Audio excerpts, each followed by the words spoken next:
మామూలుగా ఈ థ్రెడ్ని సింగిల్ హ్యాండ్తో నాట్స్ వేయాలనుకోండి, ముళ్ళు వేయాలంటే కరెక్ట్గా 5 సెకండ్స్ తీసుకున్నా కూడా ఒకటి వేయాలన్నా చాలా కష్టం, రైట్? సింగిల్ హ్యాండ్తో మీరు ఎప్పుడైనా ట్రై చేస్తారన్నా చాలా కష్టం. అదే 2 హ్యాండ్స్తో ముళ్ళు వేయాలనుకోండి, మీతో మాట్లాడుతూ కూడా ఎంత ఫాస్ట్గా కావాలంటే అంత ఫాస్ట్గా, ఎన్ని ముళ్ళు కావాలంటే అన్ని ముళ్ళు వేసేయచ్చు. ఏంటి సార్ ఇది ఎందుకు చెప్తున్నారంటే, సింగిల్ హ్యాండ్తో ముళ్ళు వేయాలంటే చాలా చాలా కష్టం, డబల్ హ్యాండ్స్తో చేసేటప్పుడు మాత్రం ఈజీగా నాట్స్ వేయచ్చు.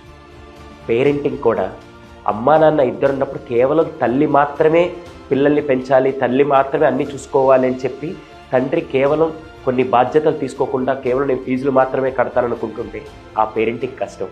అలా కాకుండా అమ్మా నాన్న ఇద్దరూ కలిసి కనుక పేరెంటింగ్ చేయగలిగితే పిల్లల జీవితం చాలా బాగుంటుంది. Thank you.